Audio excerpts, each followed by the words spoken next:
nosso meio o Espírito Santo. E enquanto essa mensagem estiver sendo ministrada, que as lacunas da alma venham ser preenchidas nesse lugar, em nome de Jesus. Amém.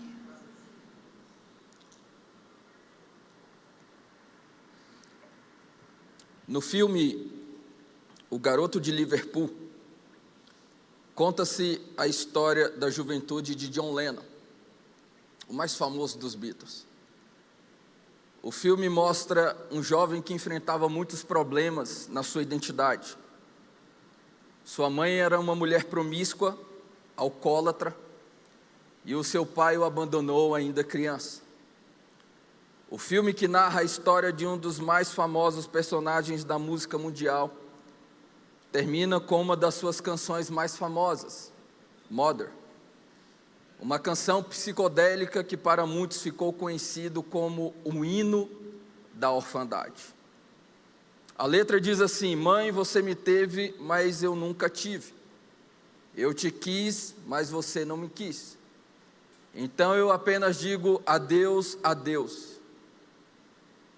A letra continua: pai, você me deixou, mas eu nunca o deixei. Eu precisei de você, mas você não precisou de mim. Então eu apenas digo adeus, adeus. Crianças, não façam o que eu fiz, eu tentei correr, mas eu só posso caminhar. Então eu apenas tenho que lhe falar adeus, adeus. E a canção termina dizendo: mamãe, não vá, papai, venha para casa. Por 9 vezes, John Lennon repete essa frase desesperadamente. Essa música, ela representa o grito de desespero daqueles que foram abandonados pelos seus pais. E mostra de forma bem clara o futuro emocional de alguém que cresce em um lar sem um pai e sem uma mãe.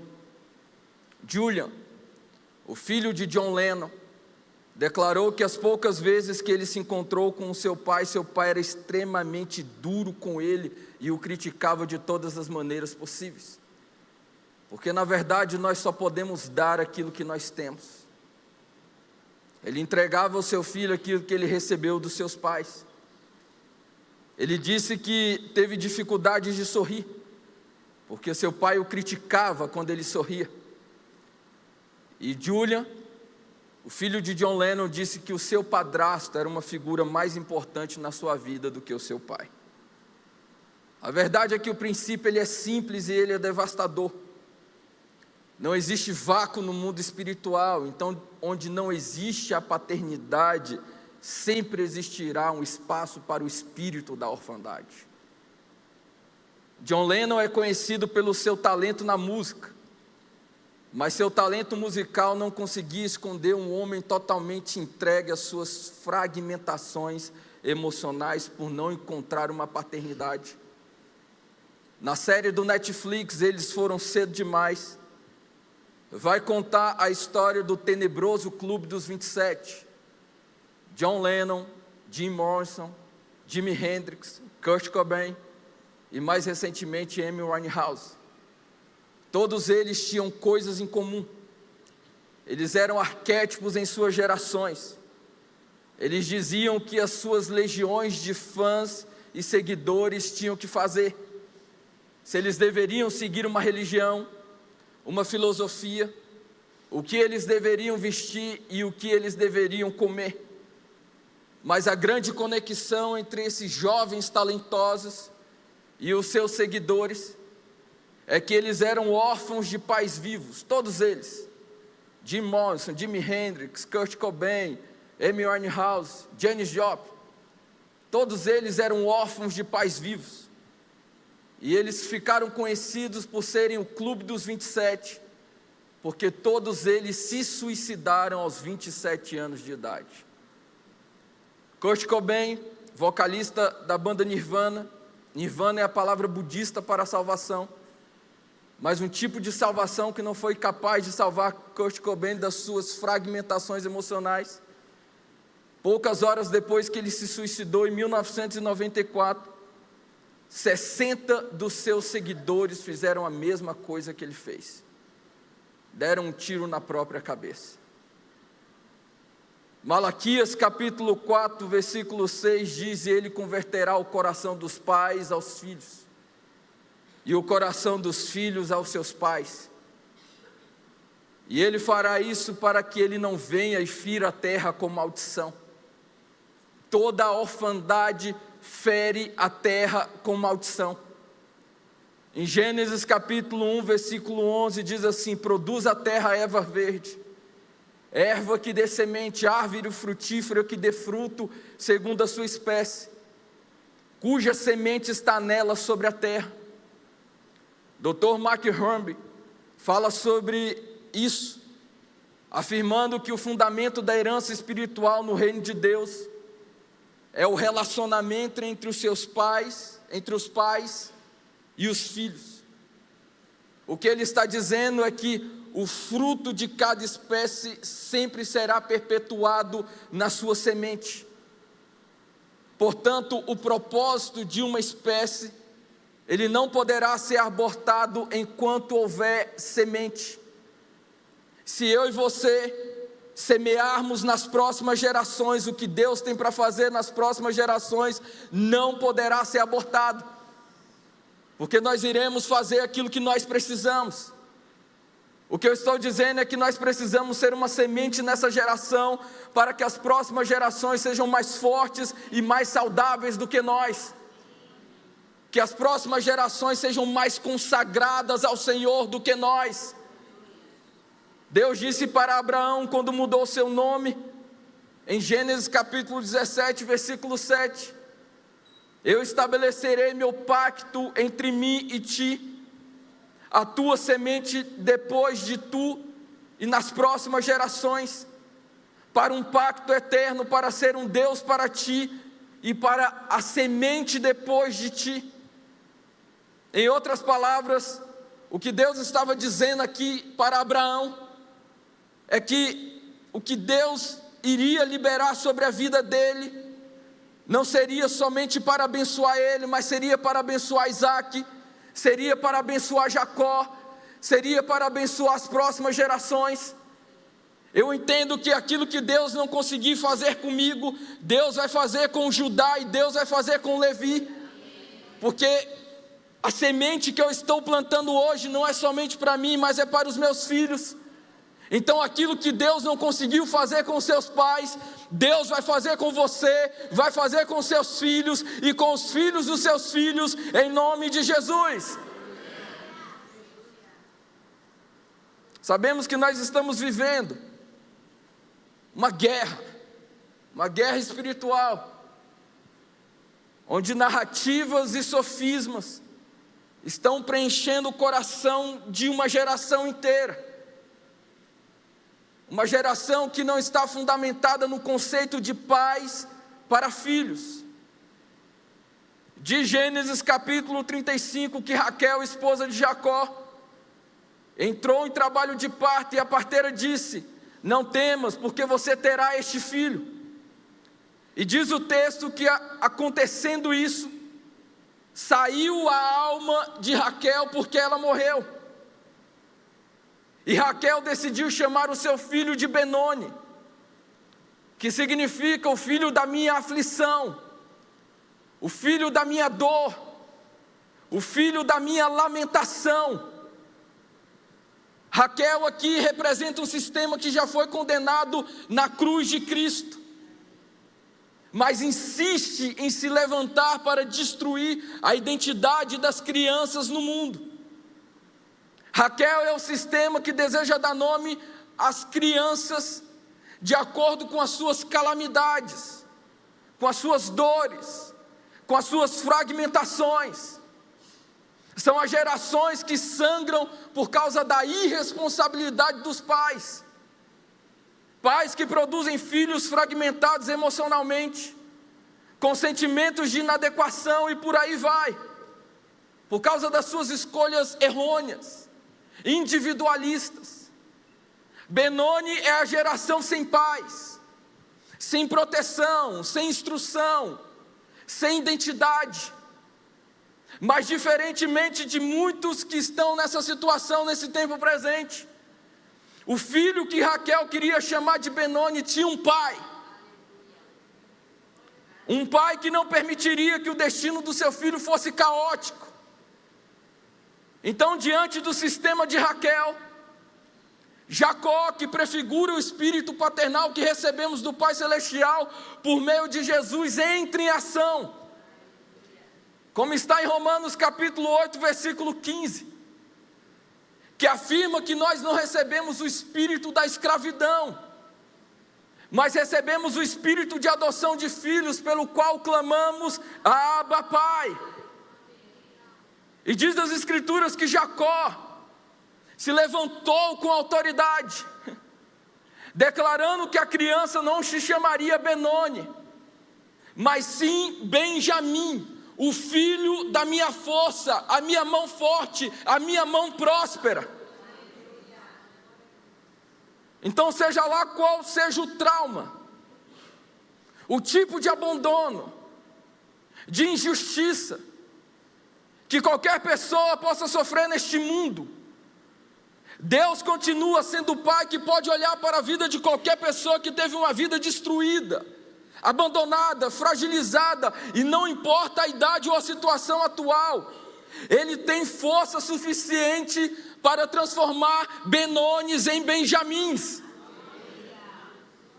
Imagine bairros, cidades, nações, onde todos são os filhos da força de Deus, onde todos são a mão poderosa do Senhor.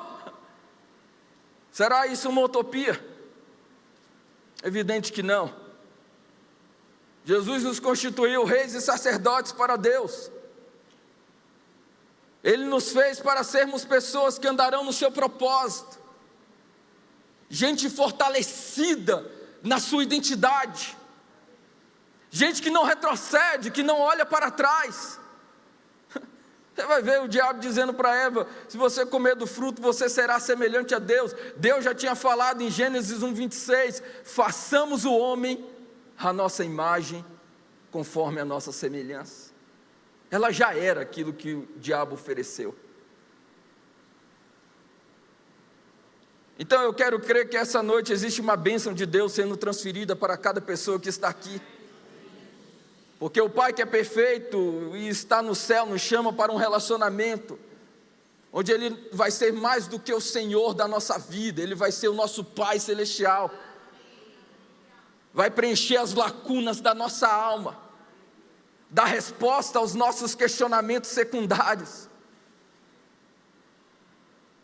Levante as suas mãos por um instante e diga: os meus filhos e os filhos dos meus filhos, eles não são Benones, mas eles são os filhos da minha força.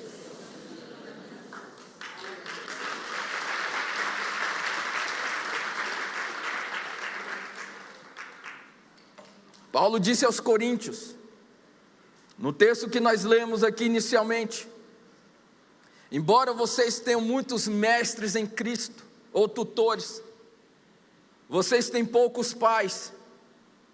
A palavra mestres originalmente é paidagogos, algo como um encarregado de supervisionar a moral e a vida das crianças. Assim, ali na igreja de Corinto, os pais eram substituídos por servos que eles contratavam. Não muito diferente daquilo que nós vemos hoje em muitas famílias, onde os pais enviam seus filhos para a escola e eles esperam que a escola faça pelos seus filhos aquilo que eles têm que fazer pelos seus filhos. Então não havia uma relação de herança espiritual ali em Corinto entre os pais e os filhos. Tutores ali também eram chamados de líder de meninos. O termo se refere a um servo cuja ocupação era se certificar de que as crianças fossem para a escola. Assim, os pais eram substituídos por servos contratados, sem que houvesse nenhuma relação de herança espiritual. A mensagem aqui é: quando nós não abraçamos nossos filhos, alguém ou algumas coisas irão abraçar eles. Se a igreja não abraçar essa geração, outras coisas irão abraçar esta geração.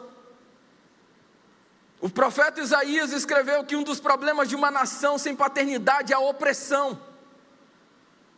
Está lá no capítulo 3, no versículo 5, e o povo será oprimido. Um será contra o outro, e cada um contra o seu próximo, e um menino se atreverá contra o ancião. Isaías está dizendo que quando isso acontece, existe opressão sobre a nação. Escritores vão afirmar que os coríntios eram uma congregação de pessoas facciosas. Eles eram fornicadores, perversos. A igreja de Corinto tinha muitos problemas internos, havia ali desunião, egocentrismo, desordem. Dr. Mark Rumby diz que os coríntios não baseavam sua identidade em Cristo. Eles gostavam de estabelecer sua identidade reunindo-se sob o nome de algum pregador famoso. Está lá em 1 Coríntios capítulo 3, versículo 4. Diziam eles, eu sou de Paulo. Outros diziam, eu sou de Apolo. Outros diziam, eu sou de Cefás. Os coríntios não tinham sua identidade fundamentada em Deus, mas em torno de um nome conhecido.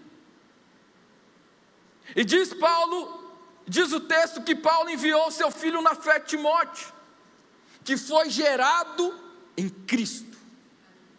Em Cristo. Para lembrar aos coríntios que sua identidade não deveria ser gerada em doutrinas humanas, mas sim na pessoa de Cristo, que promove, ou melhor, o único que promove a paternidade divina. Ele escreveu, por esta causa vos enviei Timóteo, que é meu filho amado e fiel no Senhor, o qual vos lembrará de todas as coisas.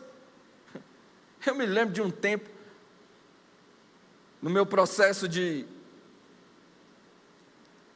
aspiração ao ministério pastoral, que foram 6 anos ali com o bispo JB, os pastores começaram a me chamar de Timóteo. E eu dizia, por que Timóteo? Por que não Moisés? Daniel? Davi? Pedro? Quem é Timóteo? Então fui estudar Timóteo. Entendi que Timóteo é um modelo de fidelidade. Alguém que é fiel ao Senhor. Depois que eu entendi isso, eu criei uma cultura onde tudo aquilo que as pessoas colocam nas minhas mãos, eu zelo com todo o meu coração. Porque você não pode ter de Deus mais do que você está disposto a zelar. Quanto mais você zela por aquilo que Deus lhe entrega, mais você se qualifica para receber mais de Deus. Se você zela pela posição profissional que Deus lhe entregou hoje, você se qualifica para a promoção que Deus quer te entregar no futuro. Se você zela por tudo aquilo que Deus está lhe entregando, bens materiais, você se qualifica para receber outros presentes de Deus. Paulo é esse arquétipo de alguém que tem a consciência da sua identidade em Deus. É impressionante, Paulo. Ele não está em busca de estrelato. Ele não está em busca de seguidores. Paulo é um homem que não precisa se sentir aprovado ou aceito por absolutamente ninguém. A sua aprovação está em Deus. Ele mesmo escreveu em 1 Coríntios capítulo 15, do versículo 9 ao 10, porque eu sou o menor dos apóstolos.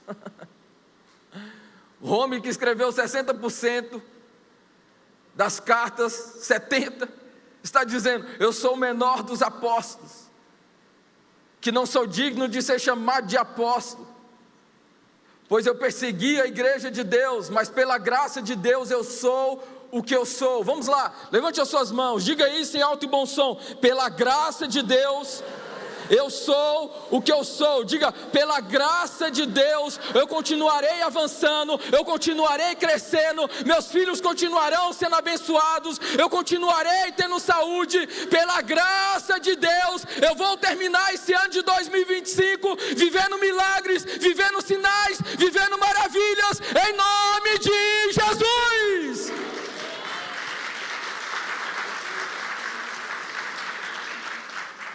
Ele diz: a graça de Deus não foi vã comigo, antes trabalhei mais do que todos. Em outras palavras, ele está dizendo: se você tem uma graça maior, trabalhe mais, entregue mais, produza mais. Todavia, não eu, mas a graça de Deus que está comigo. Tudo ele entrega para Deus. Todos os seus resultados ele entrega para o Senhor.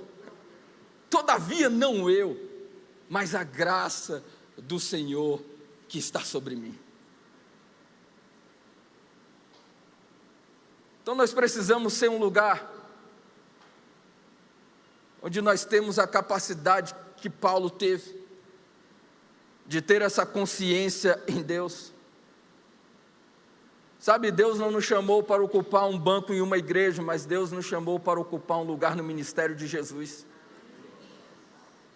É hora de cada um de nós chamar a responsabilidade para si, porque o que acontece fora dessas quatro paredes deveria ter resposta dentro dessas quatro paredes, já que o Espírito Santo habita em nós, já que nós somos filhos de Deus, discípulos de Jesus. Nós deveríamos achar formas de dar resposta aos desafios que esse mundo está vivendo, aos problemas que estão à nossa volta. Esses dias eu disse para uma pessoa: todas as vezes no seu trabalho que um problema aparecer, você precisa ser a solução, porque você tem o Espírito Santo dentro de você. Sabemos que no século 20, o mundo foi marcado por muitas guerras. Primeira Guerra Mundial, Segunda Guerra Mundial, Guerra Fria e muitas outras. E nesse cenário de muitas guerras, uma nação se destacou. Estados Unidos entrou na Segunda Guerra Mundial como a 12ª maior potência do mundo e saiu da Segunda Guerra Mundial como a grande potência desse planeta. E após tantos períodos de conflitos, a América se tornou na segunda metade do século XX a maior exportadora de cultura para o mundo, através da sua indústria cinematográfica e a sua expertise com propagandas de marketing com slogans como "Vivam o sonho americano". Mas juntamente com a crescente economia dos Estados Unidos, nem tudo foram flores.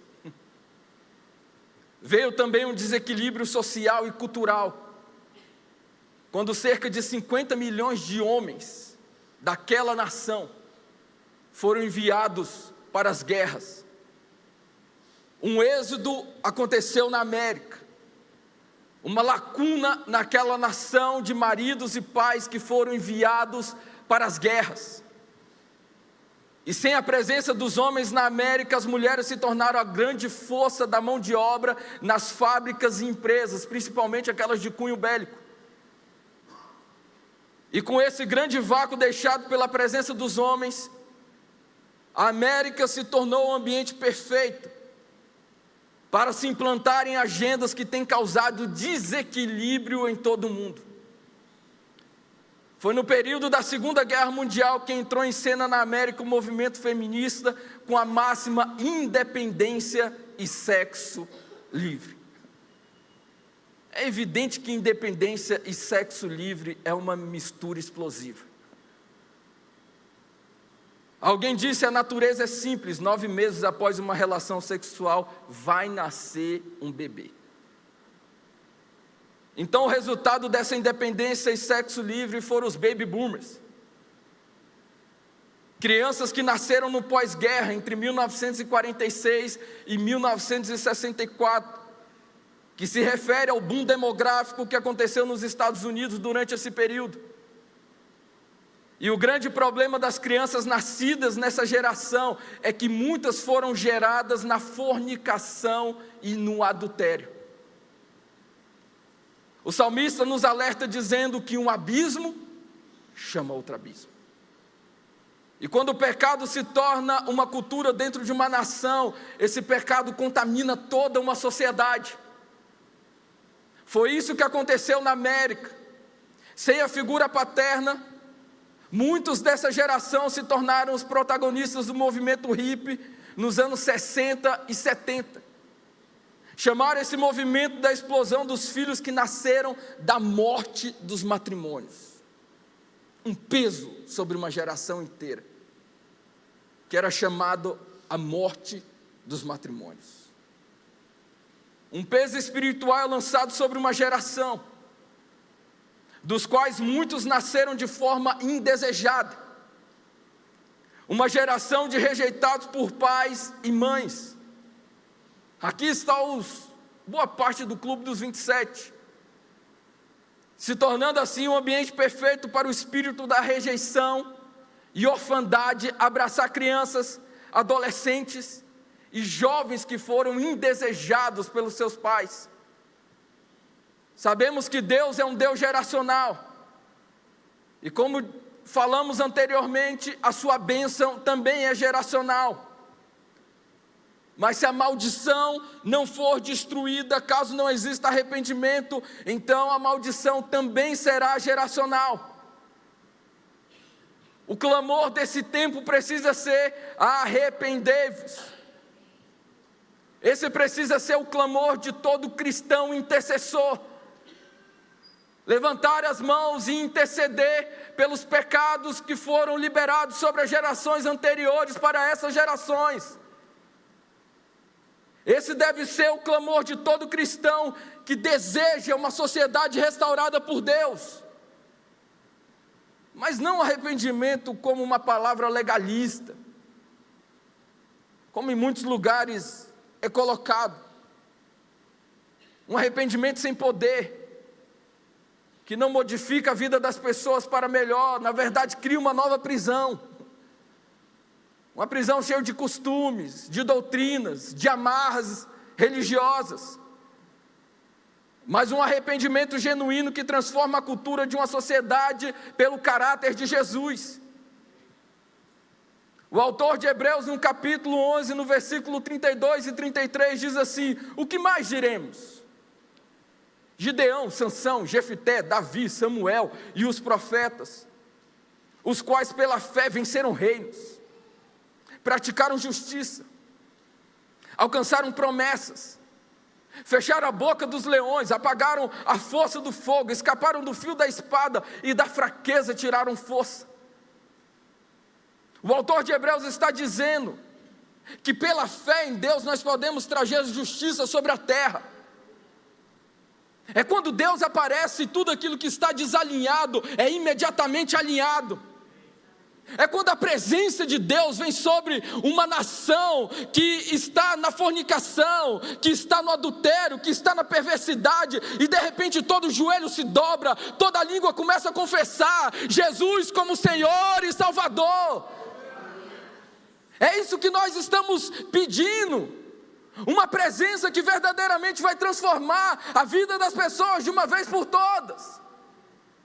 Onde aqueles que estão ali, fazendo o que não devem fazer muitas vezes, ouvem o som do Espírito Santo, são tocados pela presença do Senhor, chamados pelo próprio Deus, quebrantados pelaquela presença que não se pode mensurar. Jesus é o desejado das nações, Ele continua sendo o desejado das nações. As pessoas querem Jesus, elas estão fragmentadas, adoecidas, cansadas, desanimadas, elas estão procurando alegria onde não tem alegria, amor onde não tem amor, paz onde não tem paz. Na verdade elas estão procurando aquilo que está aqui essa noite: o Senhor dos senhores, o Rei dos reis, o desejado das nações.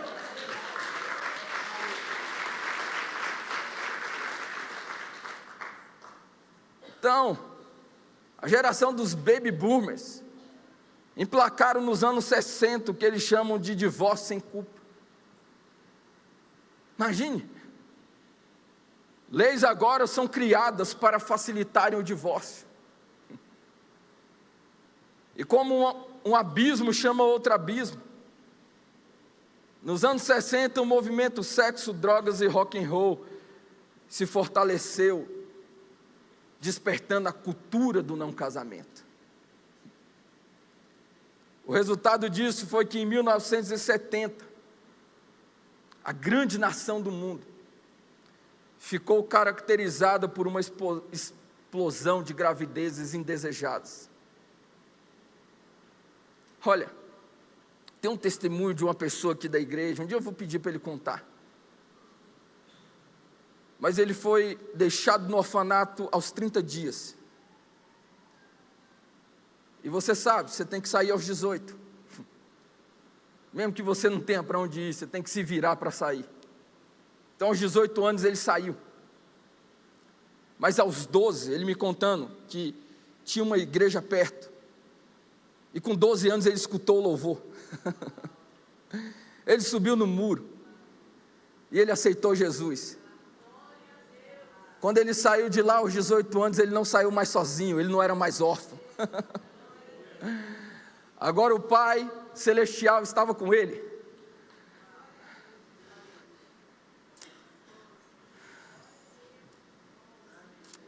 Deus está aqui essa noite, amém?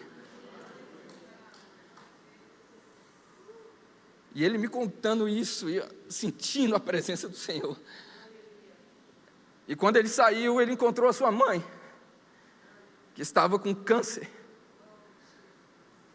E ele podia ter deixado ela de lado.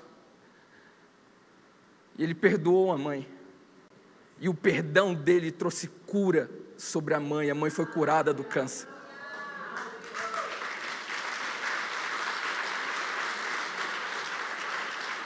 Um dia ele vai pregar aqui.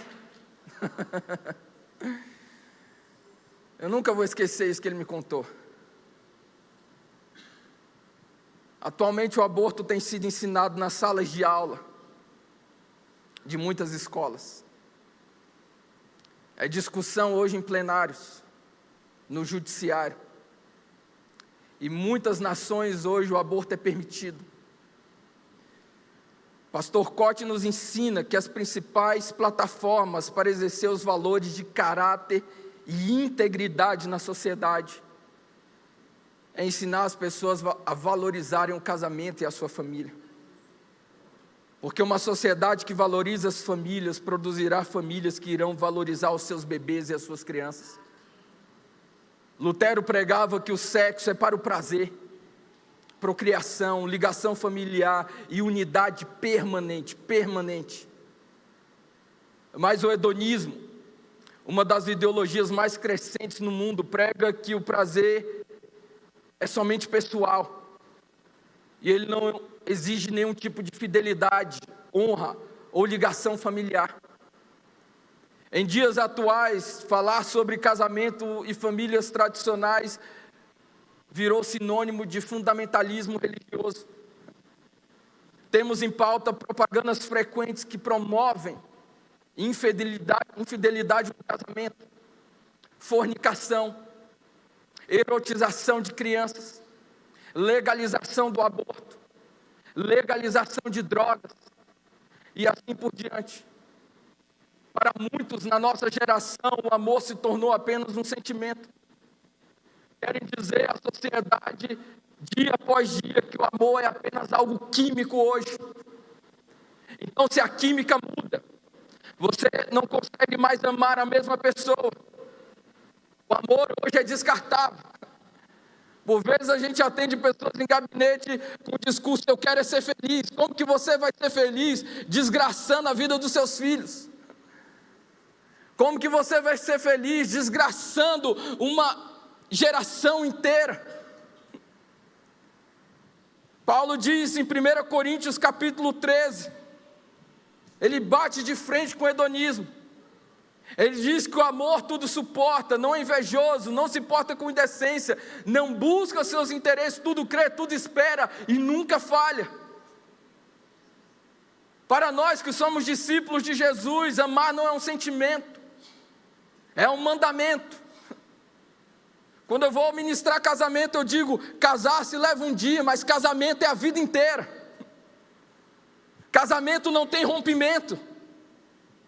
Jesus disse: ame ao seu próximo como a si mesmo. Provérbios vai dizer que o pai que não corrige ao seu filho o odeia. Acredite, uma das melhores formas de você demonstrar amor é você se opor contra tudo aquilo que está fundamentado no mal. Você demonstra amor quando você odeia o aborto. Você demonstra amor quando você odeia o divórcio. Nós estamos dizendo, culto após culto, não haverá divórcio aqui no nosso meio, em nome de Jesus. E se você passou por um divórcio, Deus vai restaurar o seu coração e vai restaurar tudo aquilo que foi rompido e quebrado em nome de Jesus.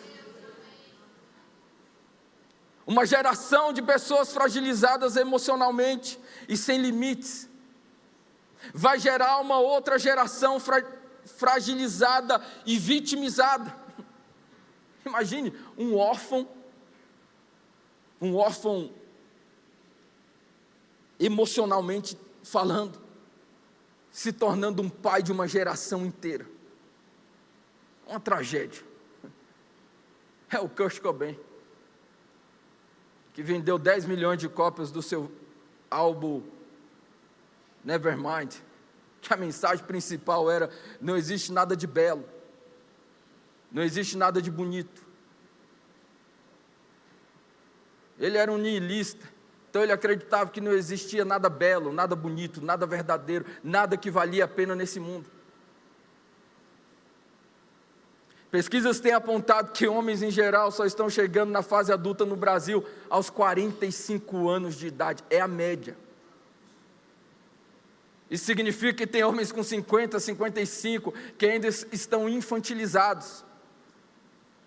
Chamam isso de a síndrome dos adultos infantilizados.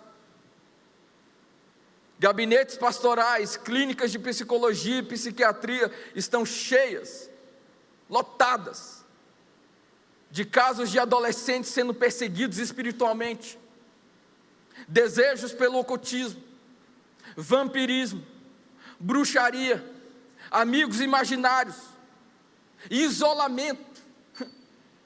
Jovens que ficam 20 dias trancados no quarto, 30 dias debaixo da cama, rebeldia, automutilação, a lista segue. Se não bastasse isso, temos crianças sofrendo de ansiedade crônica, ira, violência. Existem estudos com crianças de 6, 7, 8 anos que já estão se masturbando. Apetite sexual, já com deformidades na alma. Onde elas viram isso? Onde elas aprenderam isso? Pesquisas estão apontando que nos últimos 30 anos o percentual de pessoas com distúrbios depressivos subiu de 3% para 30%.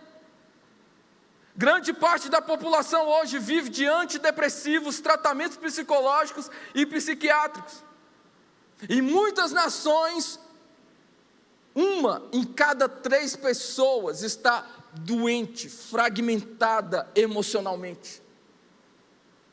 Eu já vi Jesus curar pessoas de depressão que estavam há 20 anos dependentes de medicação. E não foi em um só instante. Em um só instante. Uma conversa de tarde, onde nós chamamos Jesus.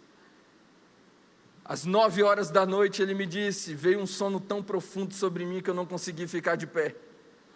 Acordei no outro dia às 9 horas da manhã, porque a minha esposa me chamou. 20 anos dependente de medicação e agora completamente liberto para a glória do nome do Senhor. Paulo disse aos Romanos no capítulo 1, Porquanto, tendo conhecido a Deus, não o glorificaram em seu coração insensatos e obscureceu. Dizendo-se sábios, tornaram-se loucos. E acredite, a loucura tem entrado em muitas esferas de influência da sociedade. Como diz as Escrituras, quem não se importa de ter o conhecimento de Deus será entregue aos seus sentimentos mais perversos. Isso é uma tragédia. Nenhum de nós se alegra quando alguém é cortado do nosso meio. Nenhum de nós. Há pessoas que têm o discurso, fulano desviou. Não, a árvore que não der fruto é cortada. Mas Deus é abundante em misericórdia e graça. E nós acreditamos que aqueles que saíram, eles vão voltar e nós vamos celebrar o retorno deles em nome de Jesus. Sabe aquela pessoa que você acha que não vai voltar, que você ama? Em breve ele vai estar aqui com as mãos levantadas, adorando ao Senhor junto com você. Em Gênesis capítulo 12, versículo 3, Deus disse: em ti serão benditas todas as famílias da terra.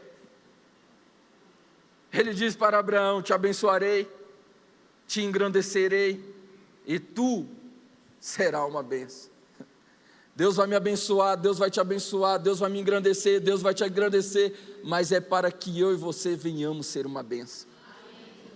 Não é só por causa de nós. Diga, levante as suas mãos: eu serei uma bênção.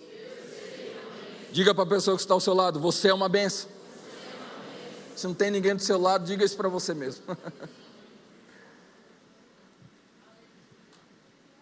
Homens fortes são homens que honram a sua esposa. São homens que protegem a sua casa. São homens que protegem os seus filhos e andam no temor do Senhor. Mulheres fortes não são mulheres feministas.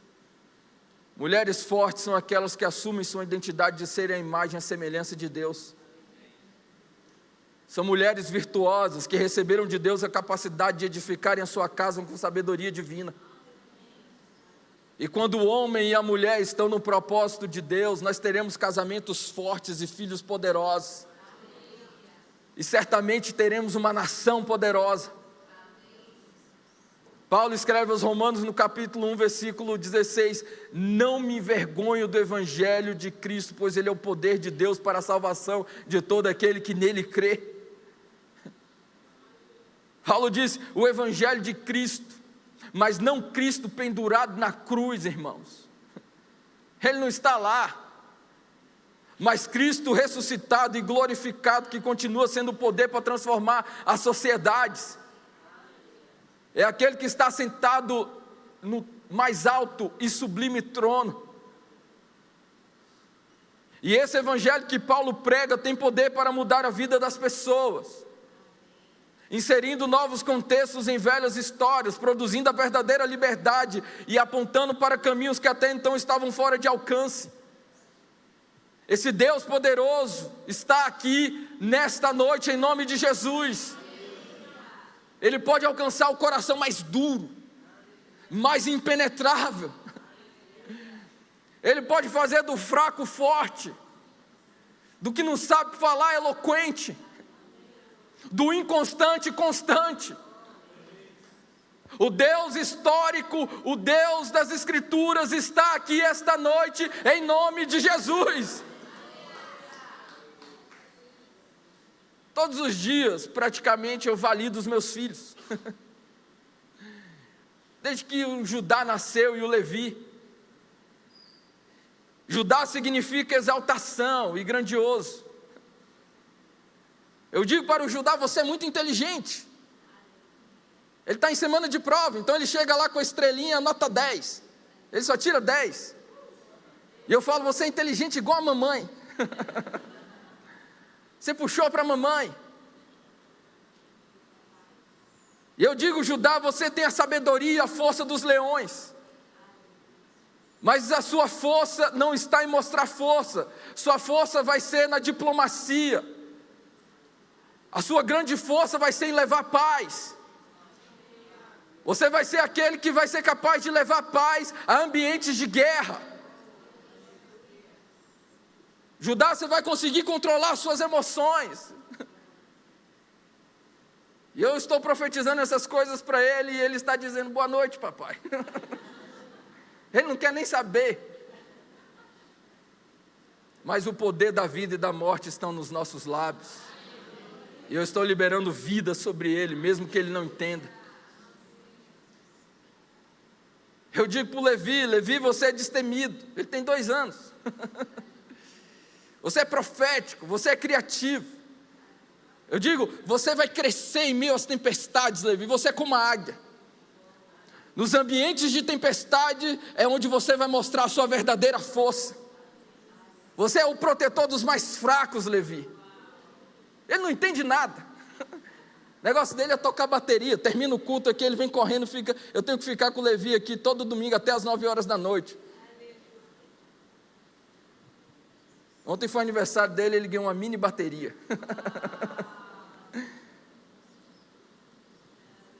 São os pais que precisam liberar o propósito dos seus filhos.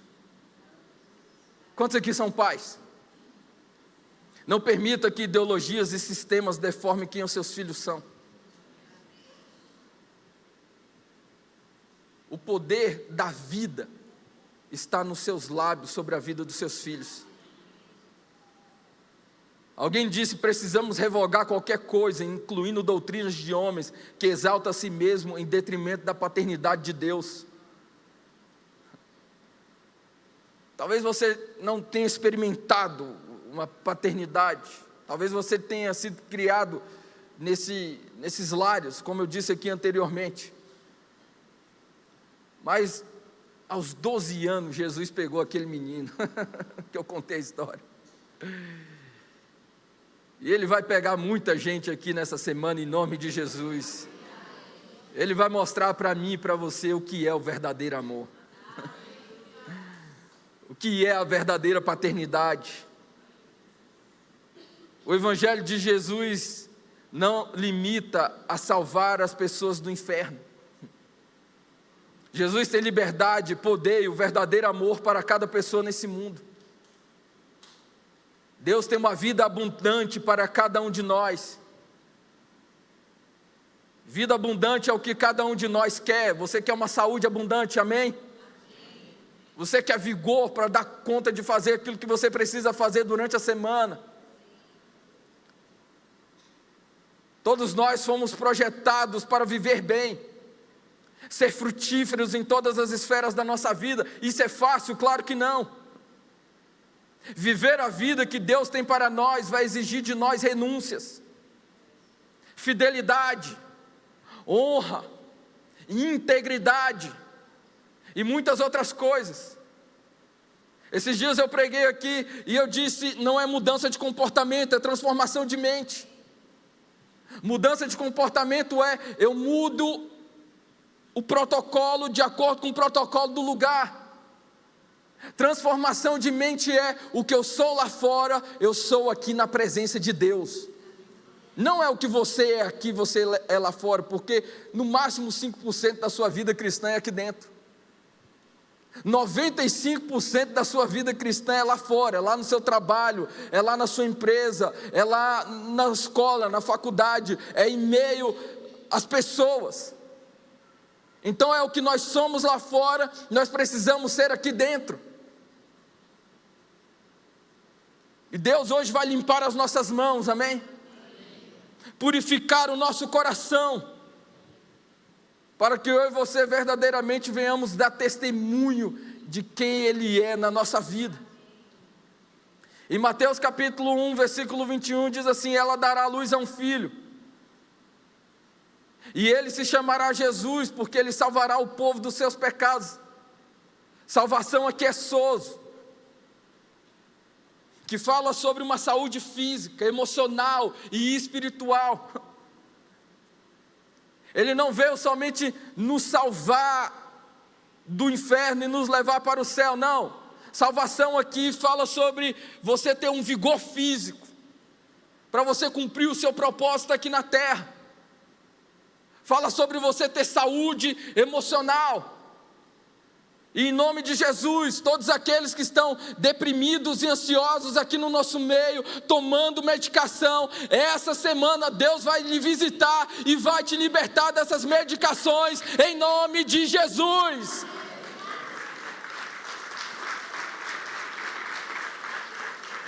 Deus tem para cada um de nós plenitude. Deus quer nos ver livres dos males que nos impedem de avançar. Diga eu não sou filho da lamentação, mas eu sou filho do braço forte do meu Senhor. Vamos lá, agora levante as suas mãos e diga: eu não sou filho da lamentação. Os meus filhos e os filhos dos meus filhos não são os filhos da lamentação. Diga: eu sou filho do braço forte do meu Senhor. Diga: os meus filhos e os filhos dos meus filhos são os filhos do braço forte do Senhor. Aleluia. Provérbios 22:6 diz: ensina a criança no caminho que ela deve andar, e quando for velho não se desviará. Alguém disse: marque uma criança com Cristo, e ela estará marcada para o resto da vida. Fique de pé, em nome de Jesus.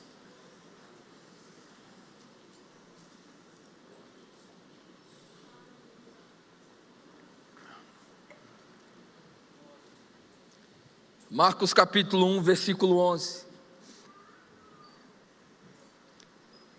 Nos ensina que Jesus, ele não teve nenhuma autoridade para ministrar até que seu pai disse uma coisa: tu és o meu filho amado. Está lá em Mateus capítulo 3 também. É interessante que logo após, duas coisas aconteceram quando Jesus foi batizado. A primeira coisa foi que os céus se abriram. E aquilo que Deus abre sobre a minha vida e sobre a sua vida, não existe demônio nesse mundo que possa fechar. A segunda coisa foi uma voz: este é o meu filho amado, em quem eu tenho prazer. Logo depois de Jesus ser batizado, as Escrituras dizem que o Espírito Santo levou Jesus ao deserto para ser tentado pelo diabo. E uma das perguntas do diabo para Jesus, quando ele estava sendo tentado, foi: se tu és o Filho de Deus, transforme essas pedras em pães. Jesus escutou: tu és o meu filho amado. O diabo disse: se tu és o Filho de Deus. Ele tirou o amado. Porque uma coisa é você saber que é filho, outra coisa completamente diferente é quando você sabe que é filho amado.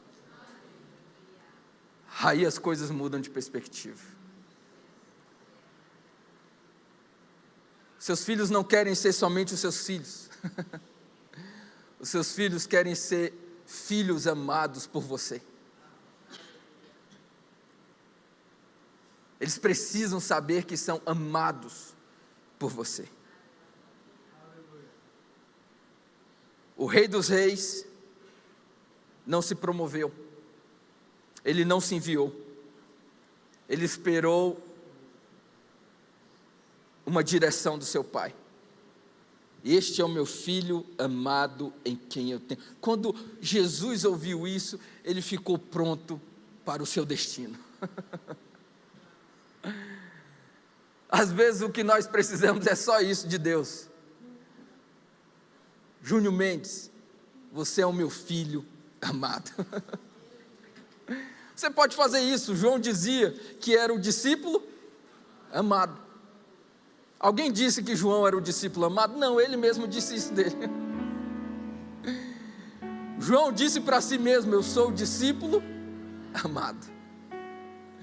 Vamos lá, levante as suas mãos, diga isso: eu sou o filho amado de Deus. Eu sou o discípulo amado de Jesus. Quando você declara isso, há coisas que rompem na sua alma. Há coisas que estavam lhe aprisionando, lhe acorrentando, que imediatamente são dissipadas da sua vida. Uma coisa é saber que é filho, outra coisa é eu saber que o meu Pai, que é perfeito, está no céu, me ama profundamente. Aí as coisas mudam de perspectiva. Hoje Deus vai remover todo espírito de orfandade do nosso meio, em nome de Jesus. Enquanto essa mensagem estava sendo ministrada, Deus estava preparando o meu coração e o seu coração para experimentar um tipo de paternidade celestial que nós ainda não experimentamos. Enquanto essa mensagem estava sendo ministrada, Deus estava preparando o solo, Deus estava preparando o terreno. Há anjos aqui esta noite, amém? Há direções celestiais que foram liberadas especificamente para pessoas aqui essa noite. Há coisas que estavam lhe paralisando, lhe travando, lhe impedindo de ver o seu destino completo. Não, essas coisas perderam a força aqui essa noite, em nome de Jesus. Há uma presença da justiça divina aqui nesse lugar. E as coisas que estão desalinhadas, há coisas desalinhadas, Deus está alinhando essas coisas aqui em nome de Jesus. Há coisas fora de ordem, Deus está ordenando os seus anjos em meu favor e em seu favor. Há coisas que estavam travando algumas situações na sua vida, Deus hoje está vindo com a sua mão forte e destravando essas coisas, tirando as correntes, tirando as amarras, quebrando as maldições aqui hoje, em nome de Jesus. Há uma presença de Deus aqui. Se você pode, pegue na mão da pessoa que está ao seu lado, em nome de Jesus. Levante a mão dessa pessoa. Comece a abençoar ela esta noite, em nome de Jesus. Comece a concordar com aquilo que está sendo liberado neste lugar sobre a vida dela. Abençoe ela esta noite. Abençoe o futuro dela. Abençoe a casa dela. Abençoe a vida dela. Abençoe a saúde dela, a profissão dela, as finanças dela. Libere hoje o favor do céu sobre essa pessoa, a paz que excede todo entendimento, a alegria do Espírito Santo de Deus. Libere sobre ela uma nova porção de fé, uma nova porção de esperança. Hoje, Espírito Santo, venha como um manancial de águas vivas no meio da sua igreja, no meio do seu povo. Hoje nós dizemos: o Senhor é o nosso Deus, o Senhor é o nosso Pai. Hoje, Deus, vem aqui avivar os corações e incendeia a nossa alma, em nome de Jesus, em nome de Jesus, em nome de Jesus. Aleluia. Eu creio que nós veremos muitos Benones se tornando Benjamins aqui no nosso meio, amém? Muita gente que está perdida nessa cidade. Nós iremos ver eles completamente transformados aqui no nosso meio, em nome de Jesus.